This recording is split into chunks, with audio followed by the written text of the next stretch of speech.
Eu aposto que você acabou de ficar sabendo sobre a nova lei da misoginia e quer entender um pouquinho mais quais são os principais impactos dessa lei na sociedade e nos negócios.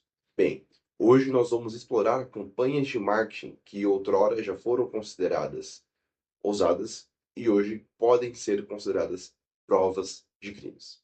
Eu sou Guilherme Almeida, inscreva-se no canal para não perder nenhum vídeo e bora para o conteúdo. E nós vamos começar falando de um assunto muito recente que envolve principalmente Big Techs. Nós temos uma investigação da Polícia Federal contra o TikTok sobre trends misóginas na plataforma. Quando a gente fala de trend, nós estamos falando de vários vídeos e vários influenciadores diferentes produzindo conteúdos sobre um mesmo tema, sobre uma mesma temática. E, nesse caso específico, o tema é caso ela diga não. Guilherme, o que é isso? Basicamente, nós temos influenciadores fazendo vídeos, até simulando o que o homem deve fazer em situações que a mulher o rejeite. Então, por exemplo, o que você deve fazer caso ela diga não ao seu pedido de namoro? O cara, ele tá dando uma voadora no boneco, tá jogando um prato, algo nesse sentido, para vocês entenderem o teor desses conteúdos.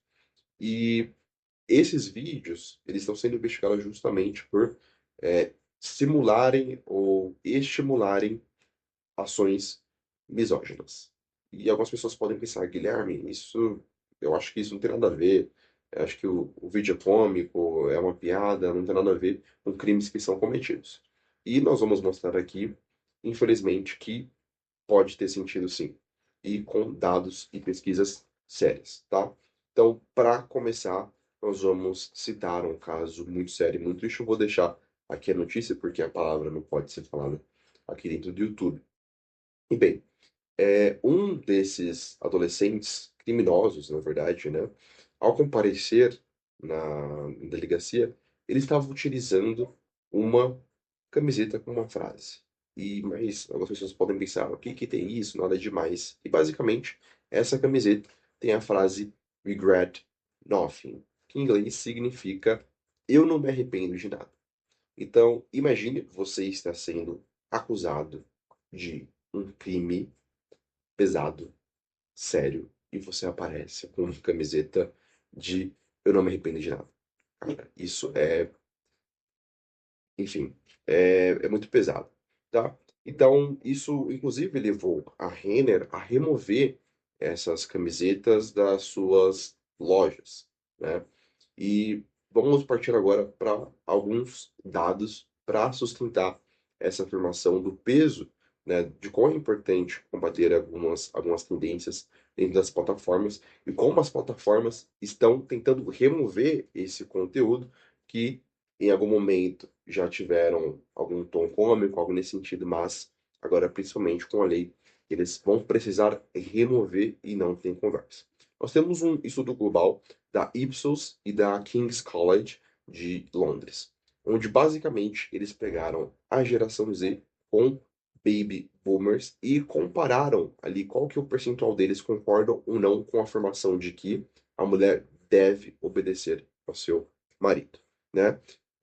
Para a gente ter uma noção, geração Z, a gente está falando ali de pessoas que nasceram entre 96 e 2012, e baby boomers, as pessoas um pouco mais velhas, nascidas entre 45 e 65, tá? O que acontece, né? Nós estamos falando aqui de um estudo global que contou ali com cerca de 23 mil pessoas de 29 países diferentes. O dado que chama atenção é que cerca de 31% dos mais jovens da geração Z acredita que a mulher deve sempre obedecer ao seu marido. Sempre, né? Contra 13% dos mais velhos. O que chama atenção é que muitas vezes a gente acha que as pessoas mais velhas, né, tendem mais ao conservadorismo e assim por diante, né? Sendo que há tempos mais antigos as mulheres não possuíam tantos direitos assim, então a gente tinha essa tendência. Agora a gente está vendo ao contrário, né? Onde os mais jovens, 30% contra 13% dos mais velhos, acreditam que sempre a mulher deve obedecer ao seu marido. E para entender esse motivo, nós temos uma fala da Hee Jung Chang, que é a responsável por dirigir um estudo global para a liderança das mulheres da King's College de Londres, onde ela fala que as redes sociais desempenham um papel fundamental nesse número maior, nessa porcentagem maior, entre os mais jovens do que os mais velhos. Então a gente começa a juntar alguns casos. Nós temos casos sérios de crimes contra as mulheres cometidos por homens mais novos. Nós temos investigações da Polícia Federal do Brasil contra ações misóginas em plataformas, em redes sociais, principalmente o TikTok. E nós temos essa pesquisa também falando que ah, as redes sociais, as big techs, têm uma grande influência nesse número. Então a gente começa a fazer sentido esse quebra-cabeça. E agora a gente vai entender um pouco mais da estratégia de algumas empresas, como que elas costumam agir em caso de ações ou campanhas que deram errado, não só de misoginia, mas a gente está falando agora, abrindo um pouco o leque para entender como que as marcas costumam agir nesses casos. E para falar sobre esse assunto, a gente precisa falar sobre o efeito Streisand.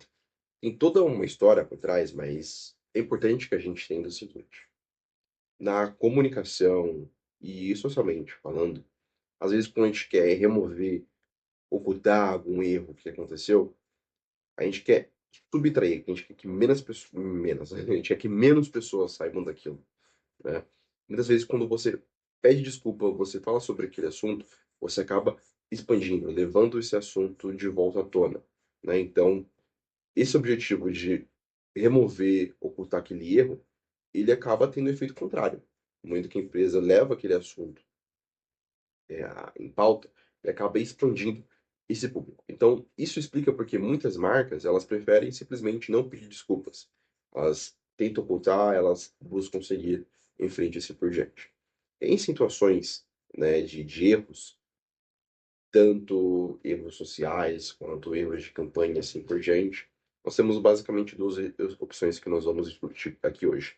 A primeira é a questão de você investir em marketing contrário ao que está sendo falado da sua marca. Nós temos um caso emblemático da Nike. A Nike é uma empresa global, todo mundo conhece, todo mundo já deve ter tido um produto da Nike. E ela é uma empresa que teve diversas denúncias de trabalho infantil forçado, né?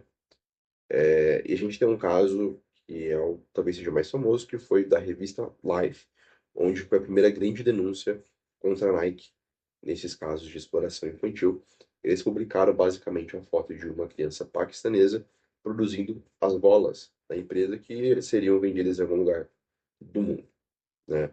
A empresa, em vez de se retratar, ficar pedindo desculpa, assim por diante, eles basicamente investiram milhões de dólares em campanhas de marketing de propósito. Marketing de propósito é basicamente você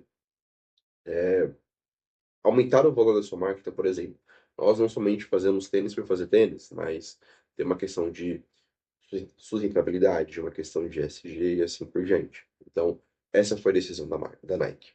Nós temos uma segunda opção que as empresas às vezes tomam, que é simplesmente remover, ocultar aquilo da história e ninguém mais fala disso, tá? Então, basicamente, nós temos um caso da Disney também. Quem não gosta da Disney? Mas nós temos uma animação específica que se chama Canção do Sul. Essa, inclusive, foi a primeira animação onde nós tivemos ali, no mesmo conteúdo, personagens, né, animados e pessoas humanas, né, personagens reais. Mas esse filme em si, ele é cheio, assim, repleto de estereótipos racistas. Então, o que que a Disney fez? Simplesmente, eles removeram isso do seu catálogo. Inclusive, é muito difícil você achar essa animação e o público não conhece. Eles simplesmente removeram, do streaming nem se fala, obviamente que isso não estaria lá, e esquece, ninguém mais fala disso e fica no passado. Então, isso está muito em linha com uma estratégia de via negativa do escritor Nassim Taleb, que é um autor que eu gosto bastante, que ele escreveu Antifrágil. Essa via negativa, basicamente, ela diz o seguinte: para você achar uma solução ou o melhor caminho, muitas vezes você não vai atingir esse resultado por meio de coisas novas. E aqui seriam as desculpas nesse caso, né? Mas sim pela remoção das coisas prejudiciais, tá? Então, muitas marcas utilizam essa via negativa quando a gente está falando de campanhas que deram errado, campanhas que infringiram alguma lei ou algo nesse sentido, tá? E essa via negativa ela é muito inspirada em uma teologia, né? Eu acho isso aqui interessante, que é a teologia apofática. Então, muitas pessoas, quando eles vão tentar explicar as qualidades de Deus, eles entendem que, ok, eu sou um ser humano, eu tenho uma mente finita, né, um pensamento bem limitado. Então, em vez de ficar pensando aqui as qualidades de Deus, em vez de falar o que ele é, eu vou falar o que ele não é. Então, eu vou remover. Então, por meio da subtração, eu acabo chegando no melhor resultado, tá? Então, pessoal, é um assunto polêmico, tem muitas coisas. Eu trouxe alguns argumentos aqui, alguns dados, né, de livros, de pesquisa globais, assim por diante, para esse assunto.